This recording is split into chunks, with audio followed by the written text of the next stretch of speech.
نحمده ونصلي على رسوله الكريم اما بعد فاعوذ باللہ من الشیطان الرجیم بسم اللہ الرحمن الرحیم وما من دابۃ فی الارض الا علی اللہ رزقها ویعلم مستقرها ومستودعها کل فی کتاب مبین۔ سامعین محترم، اس آیت مبارکہ کے اندر اللہ رب العزت نے ہر جاندار کی رزق کے بارے میں بتلا دیا۔ جو بھی جاندار ہے جو اس زمین پر رہتا ہے، اس زمین کے نیچے رہتا ہے، تو اللہ رب العزت نے سب کا رزق مقرر فرما دیا ہے، سب کا رزق جو ہے لکھ دیا ہے۔ کل فی کتاب مبین، وہ سارا کا سارا کتاب مبین کے اندر لکھا ہوا ہے، کتاب مبین کے اندر محفوظ ہے۔ تو رزق اللہ رب العزت نے لکھ دیا ہے، مقرر کر دیا ہے۔ جو جاندار اس زمین پر رہتا ہے اس وقت تک، دوسری آیت مبارکہ کے اندر ہے، فرمایا اس وقت تک اس کو موت نہیں آتی جب تک کہ وہ اپنا رزق مکمل نہیں کر لیتا۔ جب تک کوئی جاندار اپنا رزق مکمل نہیں کر لیتا اس وقت تک اس کو موت نہیں آتی۔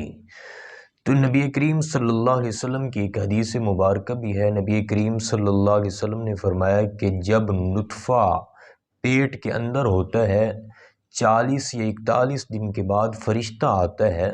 فرشتہ آ کر جو ہے ایک کاغذ اور قلم لے کر آتا ہے، تو فرشتہ آ کر پوچھتا ہے باری تعالیٰ اس کو نیک لکھوں یا بدبخت لکھوں؟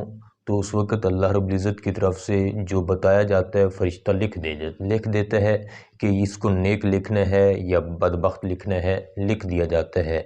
پھر پوچھا جاتا ہے کہ یا اللہ لڑکی یا لڑکا؟ تو جو بتایا جاتا ہے وہ بھی لکھ دیا جاتا ہے۔ پھر اس کے بعد فرمایا اس کا رزق، اس کی عمر، اس کی جو ہے کہاں جانا ہے کہاں نہیں جانا، سب کچھ اس کا رزق جو ہے سب کچھ لکھ دیا جاتا ہے۔ پھر وہ صحیفہ بند ہو جاتا ہے۔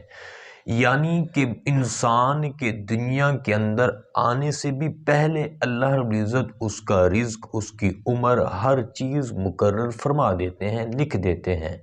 اس لیے فرمایا کہ رزق کے بارے میں پریشان نہیں ہونا چاہیے۔ رزق کا وعدہ اللہ رب العزت نے وَفِي السَّمَاءِ رِزْقُكُمْ وَمَا تُوعَدُونَ، رزق کا وعدہ اللہ نے اپنے ذمہ لیا ہے، رزق کا وعدہ اللہ کے ذمہ ہے۔ اس لیے پریشان رزق کے بارے میں انسان کو نہیں ہونا چاہیے۔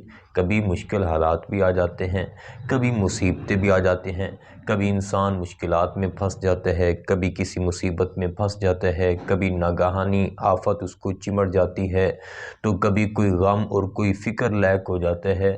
تو اس کے بارے میں بھی اللہ کے پاک پیغمبر نے، جناب نبی کریم صلی اللہ علیہ وسلم نے دعائیں بتلائی ہیں، طریقے بتلائے ہیں، تو ان کو اختیار کرنا چاہیے۔ تو ان دعاؤں کی برکت سے، ان طریقوں کی برکت سے اللہ رب العزت ان مصیبتوں کو، پریشانیوں کو دور فرما دیتے ہیں۔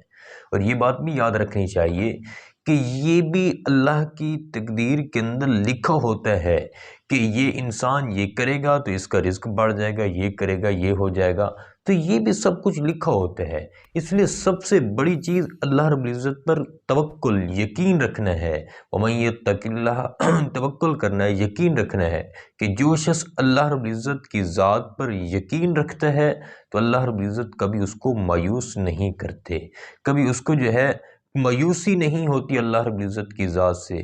تو اللہ رب العزت کی ذات پر یقین ہونا چاہیے، کامل یقین، اور اپنی جو ہے نعمتوں کو دیکھنا چاہیے۔ انسان کے جسم پر اللہ رب العزت کی کتنی نعمتیں ہیں، انسان کو اللہ رب العزت نے بے بہا نعمتیں دی ہیں۔ لَإِن شَكَرْتُمْ لَأَزِيدَنَّكُمْ، کہ اگر تم میری نعمتوں کا شکر ادا کرو گے میں بڑھا چڑھا کر تمہیں نعمتیں دوں گا۔ وَلَئِن كَفَرْتُمْ إِنَّ عَذَابِي لَشَدِيدٌ، اگر تم نے میری نعمتوں کی ناشکری کر دی، میری نعمتوں کی ناشکری کی، تو میرا عذاب بہت سخت ہے، پھر میں یہ نعمتیں بھی چھین لوں گا۔ وَإِن تَعُدُّوا نِعْمَتَ اللَّهِ لَا تُحْصُوهَا، کہ تم میری نعمتوں کو شمار کرنا چاہو تو شمار نہیں کر سکتے، کتنی بے شمار نعمتیں ہیں میری۔ تو اس لیے میری نعمتوں کی قدر کرو، میرے نعمتوں کا شکر ادا کرو۔ ایک نعمت اگر چھین جاتی ہے تو انسان دیکھے کہ پیچھے لاکھوں نعمتوں کی لائن لگی ہوئی ہے، پیچھے کتنی نعمتیں ہیں جو ہم شمار نہیں کر سکتے۔ اگر ایک نعمت نہیں ہے تو پیچھے نعمتیں دیکھنی چاہیے۔ آج کل یہی ہے، حالات یہی ہیں کہ اگر تھوڑی سی کوئی مصیبت آ جاتی ہے اسی وقت سر پکڑ کے بیٹھ جاتے ہیں، پریشان ہو جاتے ہیں۔ اس لیے نعمتوں کو دیکھنا چاہیے، پھر ان پر شکر ادا کرنا چاہیے۔ اور جناب نبی کریم قرآن مجید کی آیت ہے وَمَن يَتَّقِ اللَّهَ يَجْعَل لَّهُ مَخْرَجًا وَيَرْزُقْهُ مِنْ حَيْثُ لَا يَحْتَسِبُ، فرمایا بزرگوں سے بھی منقول ہے، بڑے بڑے بزرگوں سے اس آیت مبارکہ کے متعلق، حضرت علی کرم اللہ وجہہ سے بھی غالباً اس آیت مبارکہ کے متعلق آتا ہے، عمل آتا ہے۔ بزرگ حضرات فرماتے ہیں، سنا ہے، فرمایا جو شخص جو ہے اس آیت مبارکہ کو شروع کرے اس عمل کو شروع کرے، اس آیت مبارکہ کے عمل کو پیر کے دن سے شروع کرے، جمعرات کے دن سے یا جمعہ کے دن سے، اور پڑھے فجر کی نماز کے بعد پڑھنا افضل ہے۔ فرمایا جو شخص ہر روزانہ 159 مرتبہ اس آیت مبارکہ کو پڑھتا ہے، وَمَن يَتَّقِ اللَّهَ يَجْعَل لَّهُ مَخْرَجًا وَيَرْزُقْهُ مِنْ حَيْثُ لَا يَحْتَسِبُ، سورۃ طلاق کی آیت مبارکہ ہے۔